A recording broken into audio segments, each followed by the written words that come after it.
Good morning, everyone, and welcome to the special city council meeting. We have one item on the agenda, and that is to review the City of Virginia COVID-19 preparedness plan for open up city operations. I will call this meeting to order. Today is Wednesday, May 27th, 2020. And Pam, I would like you to take the roll call, please.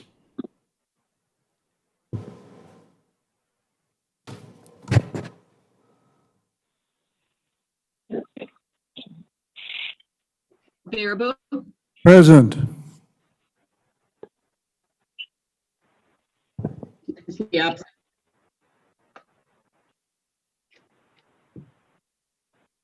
Baraboo's absent. No, he's present. You can't hear me, Pam, as I shouted into the mic, I'm present. No, yeah. Charlie.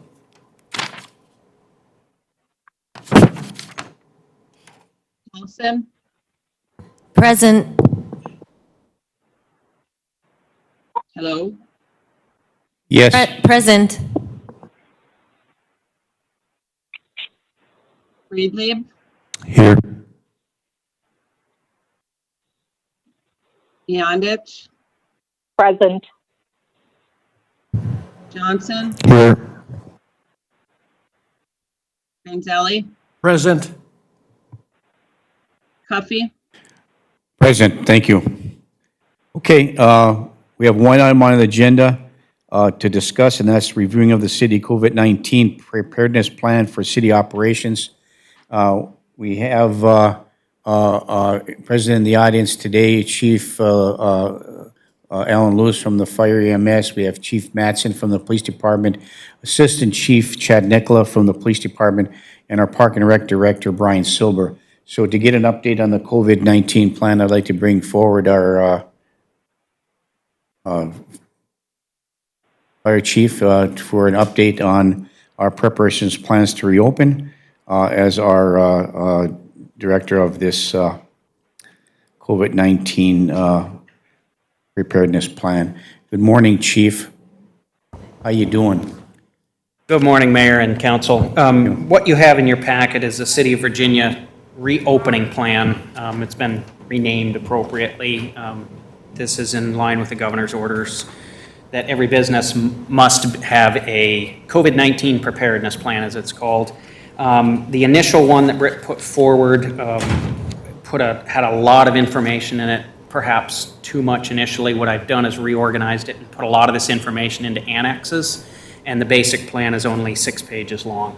I'm not going to read it to you or anything like that. I just would stand for questions on how this addresses it, because there are very specific points that are required to be addressed before businesses can reopen, and this is from a liability standpoint as well as a city operations standpoint. So this is really our plan as the city, and a lot of it is reference to CDC guidelines, which seem to change on an hourly basis.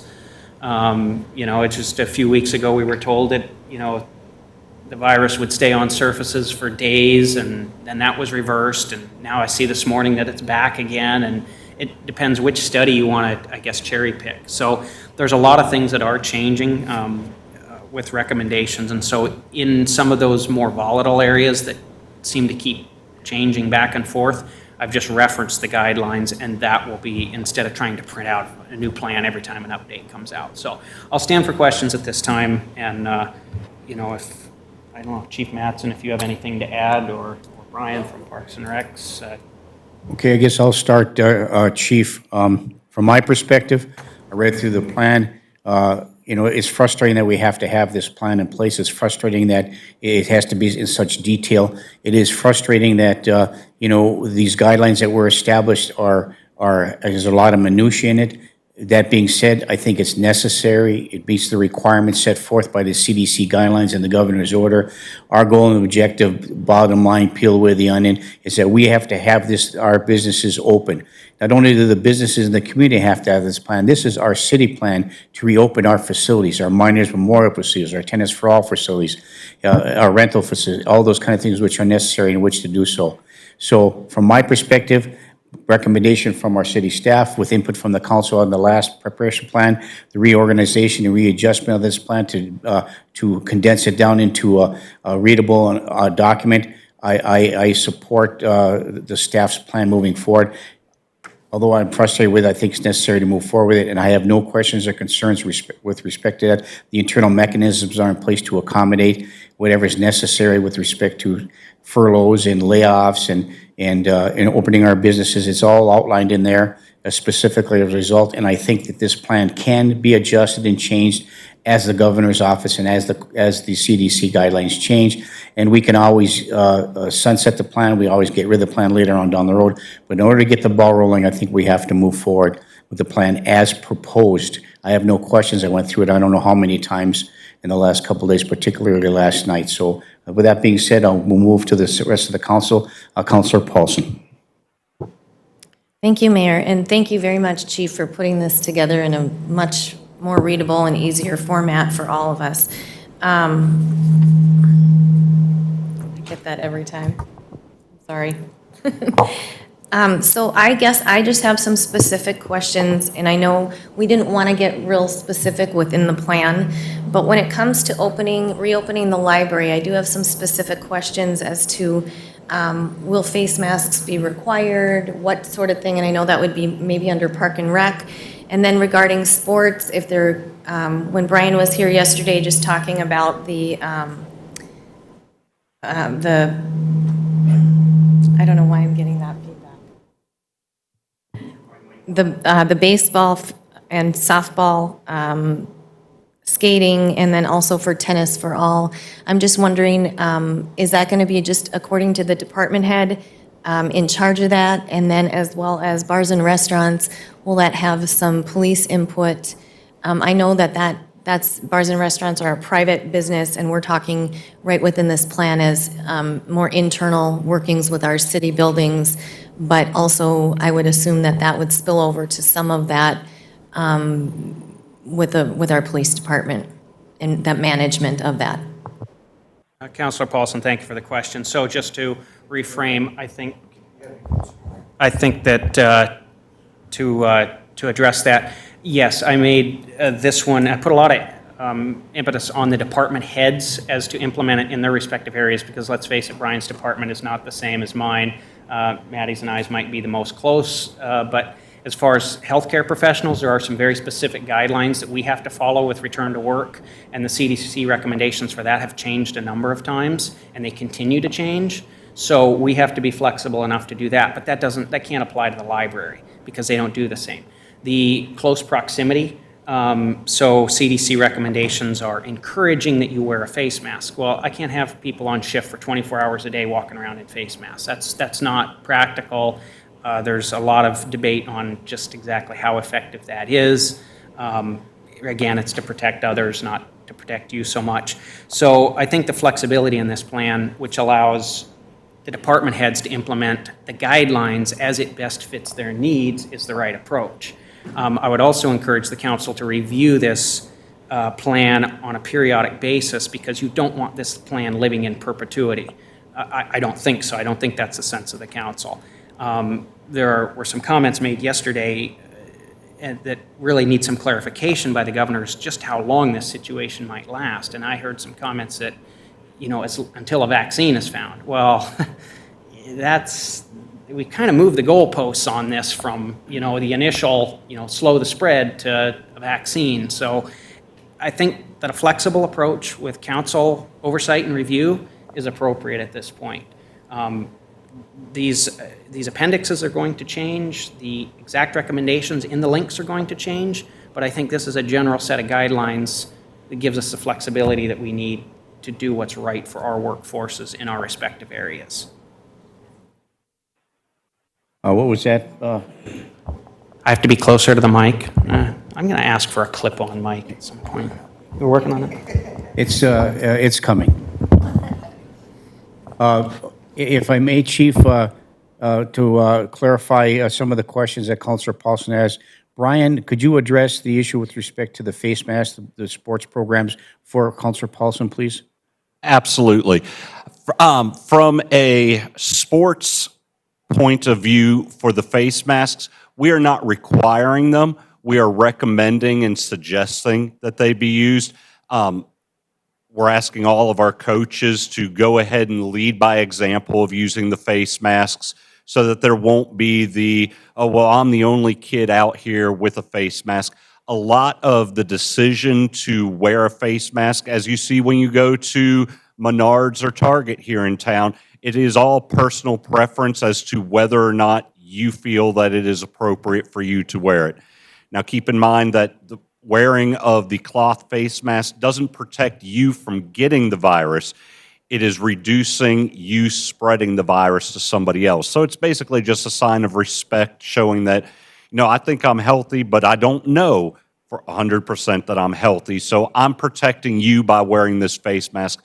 So we will encourage individuals to use the face masks, but not require it. And again, all of these recommendations continue to change over time. So we will continue to monitor the recommendations of the CDC, the Minnesota Department of Health, and we'll comply with any of their recommendations and any of the things that they are saying that we have to comply. We are definitely going to comply with. I just have one other additional then. In terms of the library, I kind of see it as twofold. So the first one would be employee safety and their comfort and how, you know, how much they feel safe and what mechanisms that will be done to protect employees that are feeling unsafe potentially. And then that also, again, that indoor space, it is within, I think our plan even states open spaces, and I'm sure you'll have a capacity from the governor's orders. But then, you know, with children and their hands on books, I guess I'd like a little bit of direction on how you see that going. Initially, what we will do for the library is the curbside pickup once staff returns. So we will not be having the public into the library, especially with the construction out front going on. So when the staff does return, we'll start that curbside pickup. All books, when they are returned, will go into a 7-day quarantine. So when books are received, everybody can wear the gloves. They'll be set on a table for the 7 days, which is more than enough time for the virus to no longer be dangerous. Once the library does open up again, like you see whenever you go to the stores of maintain the social distancing and little X's on the floor, we already have the stickers to place on the floor for keeping the patrons of the library appropriately distanced. We will also be installing the plexiglass around each of the library checkout points to protect our staff. As every employee has, we have the option to wear a mask. We're stocked up on hand sanitizers. We've stocked up on all and improved all of our cleaning protocols, so we will continue to implement that for staff. And then we'll work with our staff if any of the staff feel that there is a safety protocol that we're not taking that we should. We will evaluate those because we want to take care of our staff. Thank you very much, Brian. Any other questions that you might have, Councilor Paulson? I think the plan is excellent and it's malleable, and, you know, we can revisit it after maybe we talk about that. Maybe we can talk about what we talked about last night with Brian Lindsay, our city attorney, and just the bars and restaurants, and how I would love to hear from Chief Mattson and Chief Nicola how they feel that management that we can do as a city and what that might look like. Yeah, thank you, Councilor Paulson. Anybody else right now? Councilor Baraboo. Thank you, Mayor, and members of the audience and stuff. I think this particular plan is way too intricate. It's way too much minutia, way too much junk. It's not needed. The studies that are coming out now, inanimate objects aren't carrying the virus. They're finding that out. It only lives for an hour or so to 2 hours on inanimate objects, metal, books, whatever it may be. So Brian is overcautious. I don't blame him for that on books and stuff from handling. The worst thing, and one of the things, and I didn't look to see if it's in there. Wearing gloves is probably one of the worst things in the world. Because when you touch one thing, if you got it, and you touch another thing, you spread it. Where washing your hands in between touching is much better. That particular scenario where hand sanitizer is much better. You're finding out gloves are basically a carrier when you have somebody handling stuff, especially like a grocery store or whatever, they're handling one customer after another with the same pair of gloves on. So you either need to change them fast or you need to do something, but I think it's not a conducive entity. The major things that we have to impress on our employees is the things of the distancing, the hand cleaning, et cetera. If we try to follow all this, our employees aren't going to get any work done.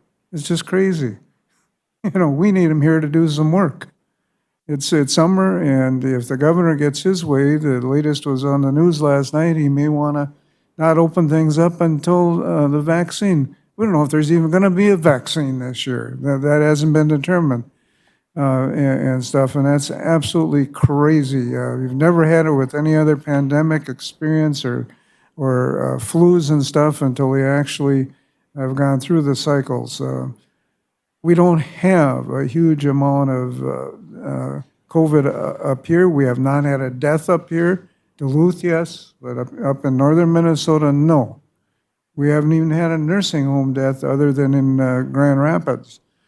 So, and when you look at the statistical death rate, it has been, there's 800 and some, I don't remember what it was, 860 something total deaths. Of that, 795, the last statistic I saw, were from nursing homes or care facilities. I mean, figure out the percentage. It's 1.7 people per 10,000 people that in Minnesota that have died from that. That's ridiculously low. It's less than the average in a flu year of deaths. So my professional opinion as a pharmacist is way overblown, and I disagree 100% with our wonderful health department in the state of Minnesota. They screwed up so badly on nursing homes and stuff. It's ridiculous. They did not plan for the concentration that happened and letting people back in that already had it. They should have had them in a separate segregated facility to treat them just like they have done in intensive care units and hospitals and stuff where they're segregated. So I'm having a real hard time with this, and I don't care. You can all pound on me for this, but I've been through these things as a professional, going face to face as a pharmacist with the H1N1 stuff and all that when I was practicing pharmacy. I do not like this particular thing. I know we have to do it, but it's absolutely, in my book, we need to open it up. They're finding out some of the countries that are opening up, especially for children, the children aren't spreading this. Like you thought, because their percentage of amount that they have in their system is 1/4 of what needs to get an adult infected. That's one of the new studies that's out. They just don't have the concentration of the virus in their systems. So, and there's some anecdotal studies out there where they've traced individuals. In the tracing, one child had been around 172 different contact points. Not one of those people got the virus, and the youngster had the virus. So take it for what it's worth. Sunlight, ultraviolet light kills it. We got sun out now. I don't know why they aren't using ultraviolet systems like we have to do in our sewage treatment plants more in more places to stop the spread of this stuff. They're just not using it, which is dumb as far as I'm concerned. So anyway, I've got my, how do I want to say it, on my soapbox here. But I know, Ellen, you have to do this, and I know we have to do it to keep potential for some money coming in on this CARES Act and some other things. But I think we need to start pounding harder on our governor as communities in northern Minnesota to let us reopen the businesses. Otherwise, we are going to have bankruptcies and everything else coming, and it's already started up here. There's businesses that I know that aren't going to reopen. So I want us to flourish, and with the mines down and stuff, we need employment up here right now. Thank you. Thank you, Councilor Baraboo. Councilor Johnson. Thank you, Mayor. I just want to make sure that I'm understanding it. The plan you've written, Chief, is based on the best recommendations to date by professionals at state and federal levels, and those people also provide money to the city. So whether or not we individually agree or disagree, in order to maintain our funding and our status with those folks, this is something we need to do. Is that correct? That is correct. All right, thank you for that clarification. Okay, thank you. I guess I want to make one quick comment that, again, I reiterated in the beginning that, CDC has guidelines, the governor has guidelines.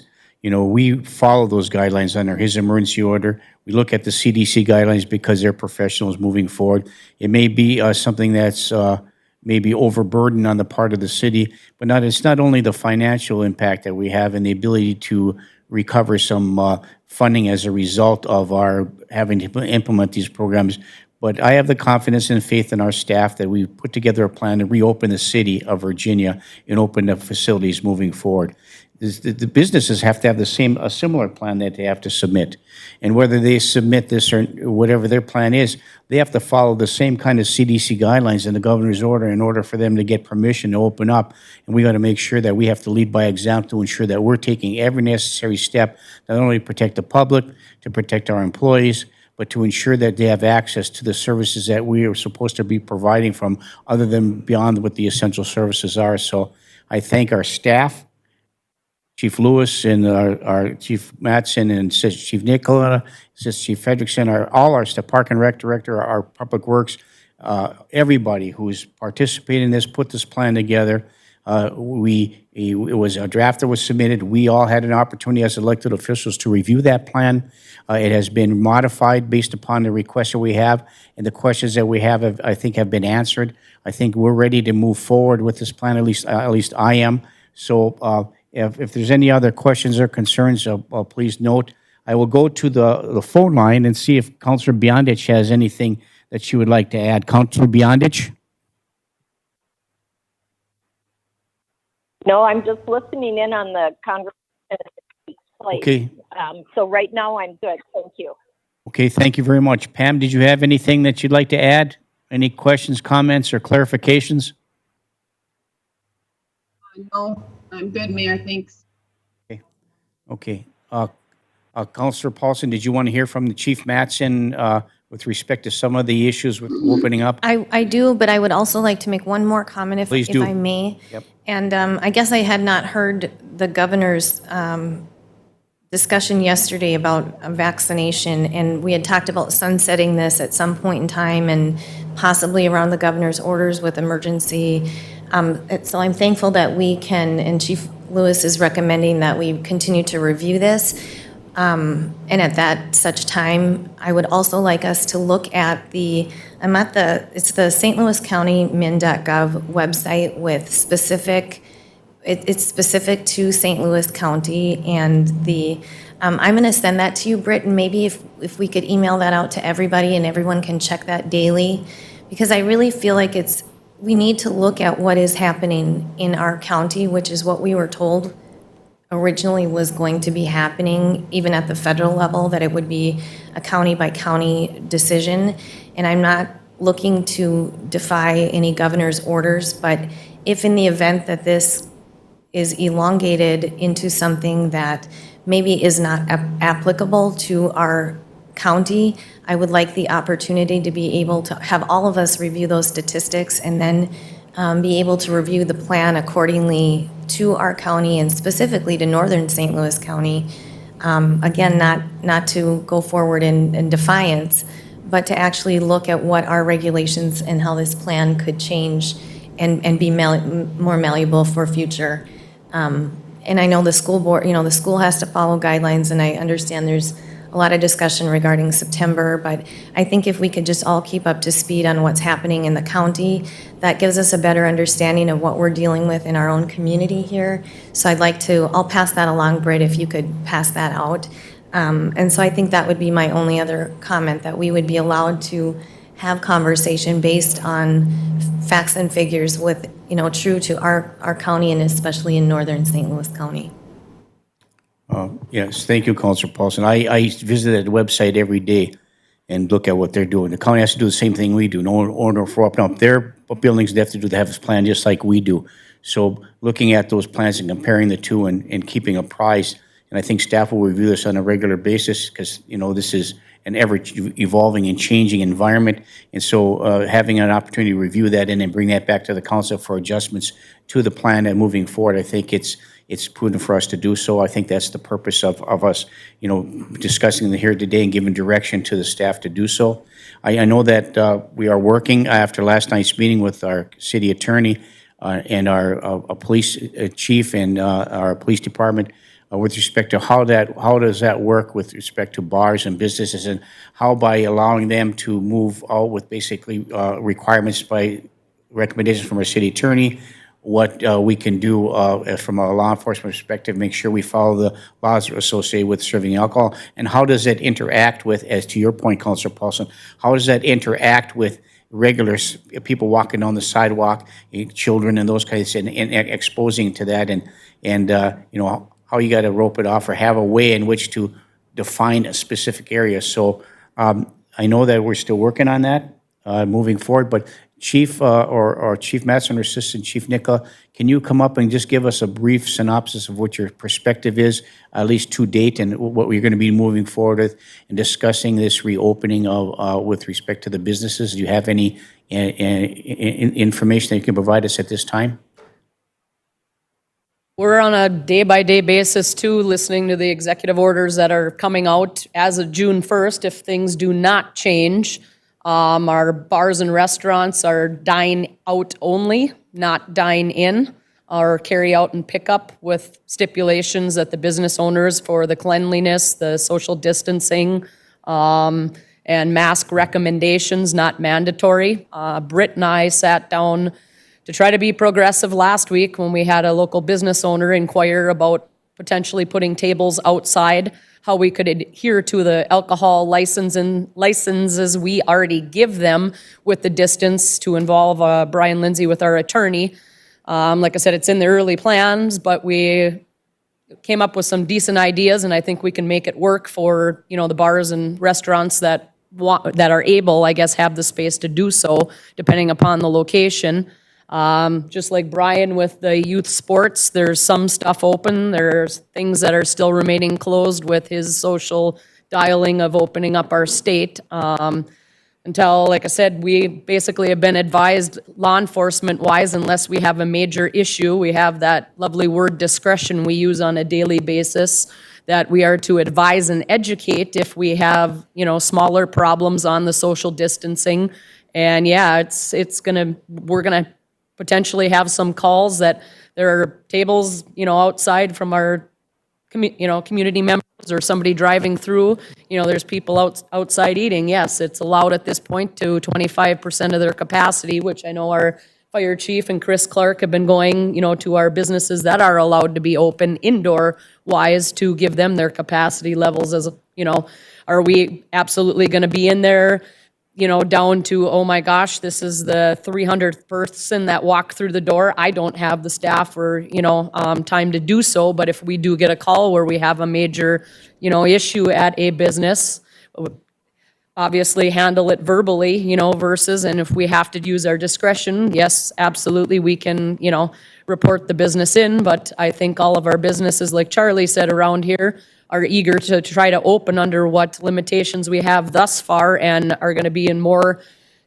compliance than they potentially have been in the past due to, being closed for so long. So hopefully, like I said, with the city working, doing the resolution, we can assist them with some alternate outside dining, seating, which in northern Minnesota this time of year, our weather is a huge factor too. On a day we've got 30-mile-an-hour winds, you're going to have stuff blowing off the tables down to the downpour or hail So it's not advantageous for our businesses, but I'm sure hoping we have a pretty decent summer weather-wise, and like I said, all working together, we can, get things back open and sooner than later. But yeah, unfortunately, we've got a governor's order that we're adhering to, and I guess June 1st, hopefully we hear something more positive.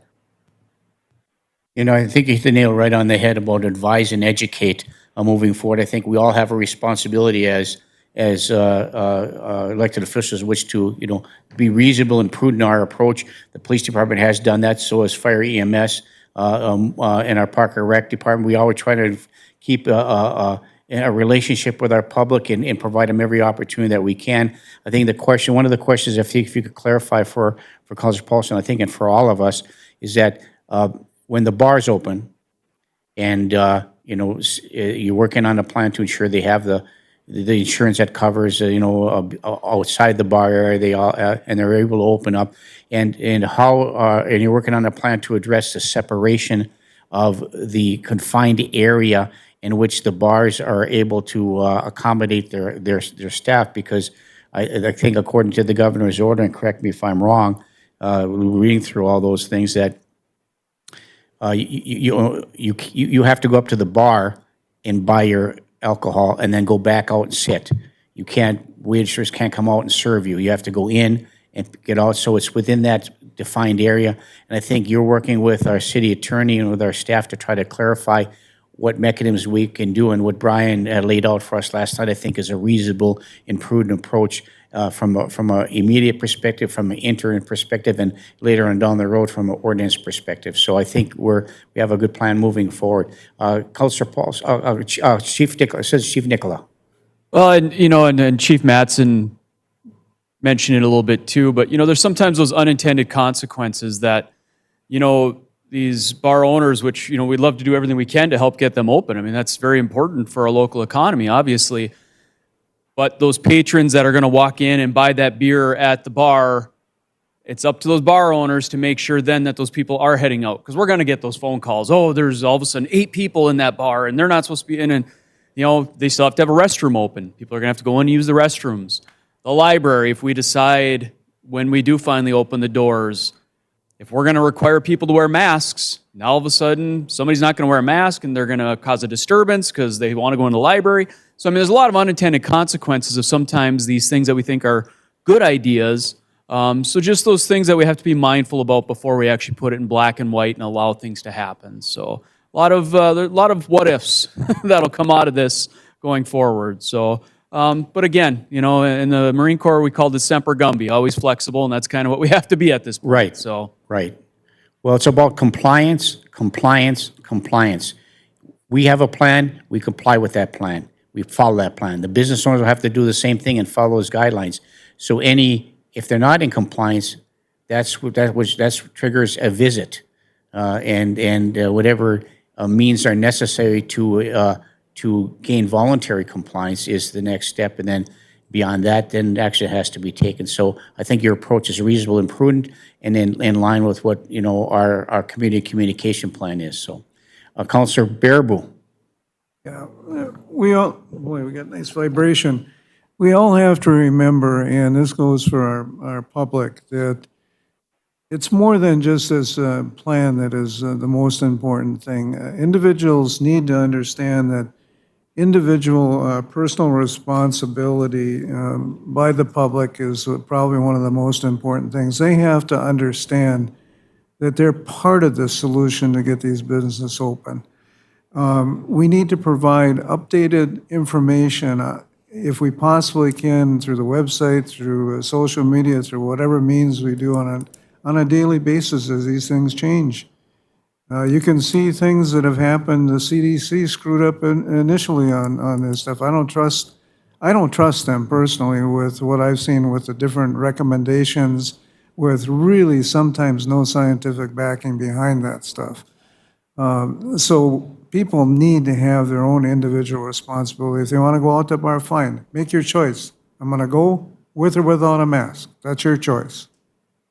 Same thing when people go to the grocery stores. It's an individual choice. Wear it or don't wear it. businesses have decided that their employees need to wear the mask when they're waiting on people. That's prudent. But do individuals that do not have a disease or anything need to wear a mask? No. Masks only protect those from giving the virus to somebody else. It doesn't protect you. If somebody has the virus, those masks don't protect you. Period. They don't. Because they're porous. So, you know, if somebody sneezes, yeah, you got a problem, or somebody coughs, you got a problem. But then you have to do some individual self-evaluation of what you're going to do. Get home, wash your hands, do whatever you need to do. But those are the important things that we have to remember. Thank you. Thank you, Councilor Baraboo. Councilor Beyondich, do you have anything that you'd like to bring up at this time? No, thank you. Okay, thank you. Councilor Paulson? Thank you, Mayor. So just in conjunction with, I like that there's discretion and that, you know, we all have to follow the guidelines. Last night's conversation was, I was kind of envisioning, I don't know if you're envisioning bar owners more in that contiguous space behind or adjacent, but if there's a front space, like say some bar or restaurant owners don't have a back end space or a side contiguous space, and they'd like to go out to the front, say it was on Chestnut Street, I was kind of envisioning almost like a beer garden where it would be roped off and you'd have to be ID'd to get in or whatever. Could you maybe talk about what that might look like and the impacts of, you know, open drinking? I know we might have to change or make I think Brian Lindsay had said we'd have to do a different type of a resolution to allow open bottle or whatever on the streets. So maybe could we talk a little bit about that? I know the plan you haven't completely developed it yet, but just so we can maybe understand what your thoughts are on that. I'm obviously not the expert on liquor license. However, Britt and I together working with Brian, and correct me, Britt, if I have some of the details wrong. Currently, for any liquor license owner in our town, if they have an outdoor space, it has to be described to the T, size-wise, and where it is on their liquor license. Why we are having to do a resolution for each business or each bar owner that is interested in doing this. Their current license right now, they can only serve 1,000 feet within that building out. So that is a very limited space, and like the mayor had spoke, they have to go in to get their drinks. The way the liquor licenses are currently, you know, distributed right now, they cannot have people serving alcohol outside.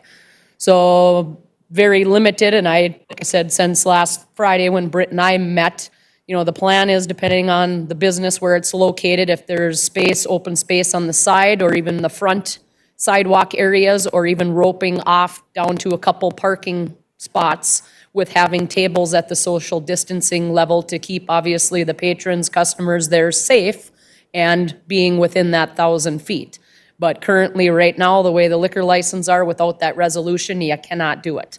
So there's going to be a little time lag, obviously, from the resolution time to the interested bar owners, you know, that would be able to do the outdoor dining seating area.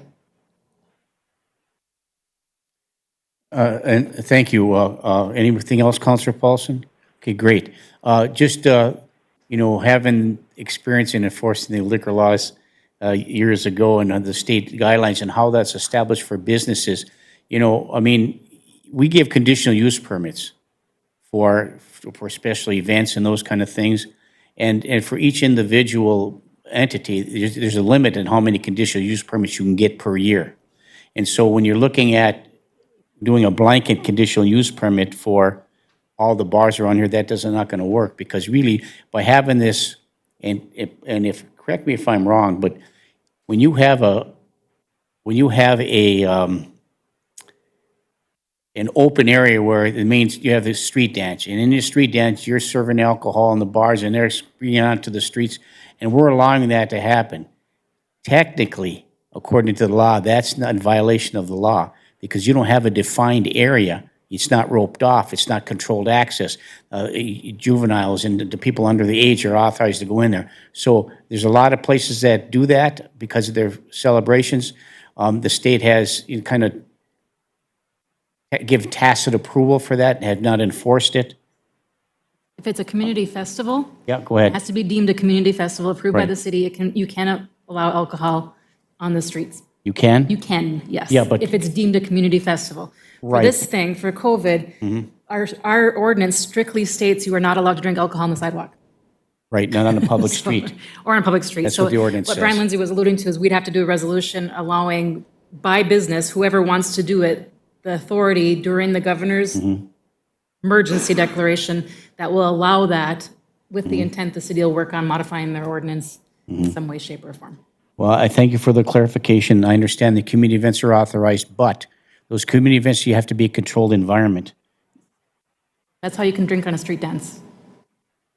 Right, but if you're confining the street dance to the 5 blocks of the main street, say, for example. Right, so like for this COVID thing, we'd have them defined into an area. Right. They have to put on their liquor license, like Nicole was alluding to, on your liquor license currently, when you have a liquor license, you have to define block 25, block 10 of Right. original edition, whatever it's going to be is where you're going to have your liquor on. To go outside of it, say if it's Polly G's and they want to use the lot next door, they'll have to amend their liquor license to include their building and also the vacant lot next door. So they Right. have to clearly define that area. Right, and so, and thank you. Yes. I was going to go a little bit step further about, you know, when you have these street dances and you have the community festivals and reauthorization, they give that, it's the actions that go beyond that. And so trying to make a comparison to COVID-19, where you're having a confined space where the community is more of a open space. But when you go beyond that 5-block area and somebody says, walks out of one of the local bars and walks through the community event space area, and then goes beyond that, walks down the 6th Avenue, goes down the trails and is drinking, that's not legal, right? And it's not a controlled access environment. We're not controlling the access and entry that we're intertwining. And this particular COVID-19, we're being much more restrictive about that moving forward. And to answer to Councilor Paulson's question, I think all of us, is we want to make sure there's a defined area that separates the young from the old, or so to speak. To go on a little more, governor's orders also require reservations so that if a COVID outbreak happens, they know who to contact, who was there at the same time the person that got infected was there. So every bar owner or restaurant has to have reservations for the tables that they have set up outside of their normal liquor licensed area. Very good. Thank you, Britt. Yeah, I mean, I think it's a good plan. We've got, some kinks to work out a little bit, but we're moving toward that. And the plan that's being presented, I think, for me, is good. And I think we're all in agreement. I think we can move forward with this when discussion is over. Councilor Johnson? Thank you, Mayor. I also just want to remind folks that we are also talking about businesses in the mall area who don't have any liquor licenses and don't have any of those constraints on how to support them. There and anywhere else there might be a restaurant, the golf course, for example, which is city property. So I'm guessing that's going to be its own unique set of circumstances. But I just want to make sure that the people watching and listening understand that we're not just focusing on Main Street. It's just because of the way the ordinance has been written in the past, that's where all the alcohol is focused. But we have changed that ordinance as well quite a while ago. But we are looking at the overall, and we are also concerned about other businesses that want to be able to be open that may have constraints because of the size of their shop. So any of those folks should be reaching out to the city, reach out to Britt and with ideas, questions, so that we can help you get open as soon as possible. Thank you, Mayor. Thank you. And there is a distinction between a restaurant license and a regular off-sale license. So that's the difference between the two, but that's a good point. Everybody has that opportunity moving forward. So, Councilor Baraboo. Yeah, I'm not going to belabor this any longer. We have a special meeting on Friday to discuss all this, and I'm assuming the chiefs will be here on Friday when Brian comes back with recommendations and Britt on the Main Street and the liquor and all that, because, we're just going to waste our time here because we're going to discuss it again on Friday. So we have a meeting at 1 o'clock on Friday to discuss this. Yeah. So that's where I'm going. I don't want to spend another hour here discussing what we're going to do on Friday. That's encouraging. Yeah. No, seriously. I know what you're saying. What I'm saying, we can procrastinate and spend another hour here, but we're going to spend enough time on Friday discussing this. issue, and maybe we can come up with some good resolutions, and I've got ideas, and I believe everybody else does. We got some information I believe is going to be forwarded to us, or has been already. So that's just where I'm coming from. I just want to make sure the chiefs are going to be here for that discussion on Friday afternoon, if they possibly can be here. Yeah, so I was under the understanding that this is we're reviewing the plan and we're looking at potentially moving forward with the plan. It's how the plan gets implemented will be determined on Friday. So what are you asking from us today, Britt? To approve the plan. And then we discuss the implementation of that plan, the intricacies based upon what we asked last night at the council meeting? Where I'm asking you to approve the city's operations Right, reopening plan, not the liquor plan. Not the liquor plan, just our city, that's right. Yes, That was the Friday we'll distinction. have the plan for Very that. good. So the distinction is, we're looking at our city operations plan first, and the rest of that, it comes on Friday. So, Counselor Beyondich, did you have anything you'd like to add before we maybe move? No, thank you. Okay, thank you. Counselor Paulson? Thank you, Mayor. I'm absolutely comfortable moving forward with the plan. Just one last point within the Tennis for All building, since it's a city building. As of June 1st, is that building open or just the outdoor? And Brian just left. Brian Silver, Park and Recreation Director, just left, unfortunately, but it has been deemed a health club, and health clubs cannot open on June 1st yet. Okay, and how about and not any of the outdoor? The outdoor rinks are, the Outdoor. outdoor tennis courts are open, so they are But still able to is use. there any programming within that outdoor? Will there be as of June 1st, since that's a, No, not yet. No, because they are having a hard time trying to figure out the social distancing requirements for more than two people. So when there's a doubles match or whatever may and the be. reason I asked is because of our tennis contract as well, to be prepared for that. So potentially, though, maybe middle summer, we could see some type of a plan developed for that. We are hoping mid-June, the way that the program requirements have been rolling out, loosening up hockey a little bit, loosening up softball a little bit. We're hoping that it's going to keep That continuing. tennis will follow. Will Okay. follow, yeah. Thank you. Yep, thank you. Yeah, and we hope that that'll be addressed on June 12th, as none of us move forward with those kind of things. So, yeah, we're hoping that will be the case, so thank you. I would like to move forward and make a motion to accept the City of Virginia reopening plan, and being able to revisit according to our emergency operation management coordinator's recommendation. Okay. Pam, there's a motion on the floor to move forward with the approval of the city operations plan. The motion was made by Councilor Beyondich. Is there, Councilor Paulson? Is there support? I'll support. Support by Councilor Freelieb. Is there any further discussion? Councilor Johnson? Thank you, Mayor. Just one point. Again, this is just for city operations. This is not a direction for businesses or anybody else's, just so the city itself, we're doing the same thing all the businesses have to do. And would businesses be able to look at this and borrow from it if they so chose? Is that an option for them since it's a public document? Absolutely. Okay, so anybody who's looking can definitely check out our website and look at our plan and borrow if needed. So, thank you. Okay, thank you. Pam, it's been moved and supported to approve the city operation plan.